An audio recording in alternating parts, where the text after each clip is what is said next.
Alhamdulillah wajib ahad lam yalid wa lam yulad wa lam yakul lahu kufuwan ahad. La ilaha illallah wahdahu la syarika lah. Wa sayyidina wa nabiyyina Muhammadan syukur mari sama-sama kita berdoa kepada Allah.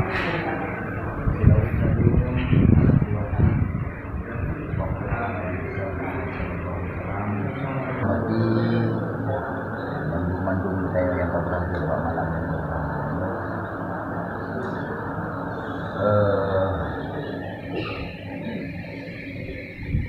Adapun yang beliau menyampaikan Datuk yang pertama, bunuh sama-sama kita kali kita rasakan dan kali kita saksikan. Bunuh itu nama Ramadan masa dan firman saya. Kali kesitu diwalik dan mudah-mudahan semua yang tadi harus dilakukan diwalik, karena yang namanya begitu nak kita paoi publikat agar kita ngalikit adik pada yang di wajah Allah.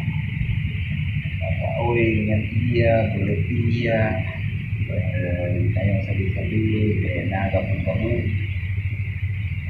ohnya menang kita paoi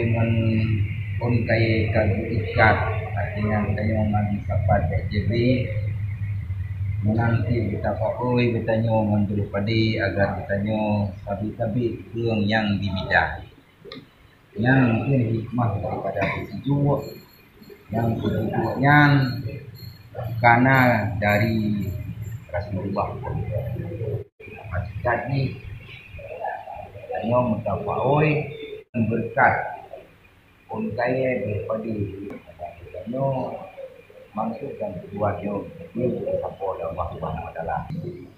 dengan kita setuju malam yang berbahayanya sebagaimana yang kita idam-idamkan, yang kita rencanakan dan yang kita maksud kita bentuk macam mudah-mudahan mulai dari malamnya sampai seterusnya kita bisa di kokoh, bisa di kompak, bisa di solid, bisa di sakutin, bisa bang-bang kita bersatu yang rayu dan kubur atau yang kau bisa dikui bagaimana tidak putri apabila putri yang fikre daya hanjak roh apabila tidak putri yang kata ikat bisa bawa yang daerah bro anak baca organisasi remaja muda mudah-mudahan semua mantel kegiatan-kegiatan yang bersifat keagamaan yang akan dilakukan itu insyaallah akan kuih saban-saban tak miti saban-saban tak kubur saban-saban tak mengkadang saban-saban tak kerja kesempatan yang berbahagia itu saya mau sama bulan yaitu di Ramadan, bulan yang paling mulia di karena dalam bulannya Nona mengandung heboh hikmah yang paling raya. Yang pertama dengan bulan rahmat, yang kedua bulan maghfirah, dan yang ketiga bulan itqun minan nar.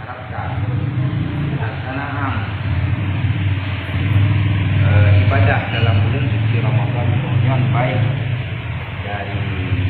acara buka puasa bersama, sembahyang tarawih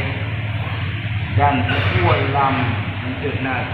agenda kegiatan kita wajah Al-Quran dan wajah saban-saban dan saban-saban mendukung saban-saban kita gereja. Jadi harapan memasuki barang kecilnya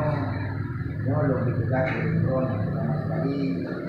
cobalah kalinya berpulang drone boleh senang ingin terawih malam Bilal